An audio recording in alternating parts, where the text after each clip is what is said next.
नमस्कार. MD news म्हणजे महाराष्ट्रातील बातमीपत्रामध्ये आपले स्वागत आहे. मी मंगेश. आज अमरावती विधान परिषद निवडणुकीचा निकाल अमरावतीमध्ये लागलेला आहे आणि अमरावतीमध्ये निकाल लागले असता सध्या आपण उभा आहे प्रवीण पोटे यांच्या पक्ष कार्यालयासमोर आणि पक्ष कार्यालयासमोर उभं असताना माझ्या पाठीमागे बघू शकता का प्रवीण पोटे यांचा दणदणीत विजय झाल्याबद्दल या ठिकाणी सुद्धा सुरू आहे आलेलो आहे आणि पक्ष कार्यालयामध्ये संपूर्णपणे जल्लोष सुरू आहे. जसं की आपण बघू शकतो हेच ते प्रवीण पोटे यांचं पक्ष कार्यालय असून या ठिकाणी जल्लोष सुरू आहे आणि प्रवीण भाऊंना शुभेच्छा देण्यासाठी हजारो भाजपाचे कार्यकर्ते या ठिकाणी दाखल झालेले आहेत.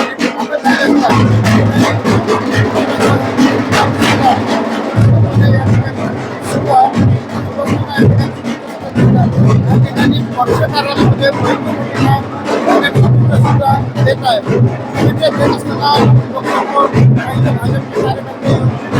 सुद्धा देत आहे आणि थेट आपण सध्या प्रवीण पोटे यांच्या कार्यालयात आहे आणि यांच्या कार्यालयात त्यांचे स्वागत सुद्धा त्यांचे कार्यकर्ते मोठ्या जोशाने करीत आहे. प्रवीण पोटे या ठिकाणी मोठ्या उत्साहाने झाल्यामुळे स्वागत सुद्धा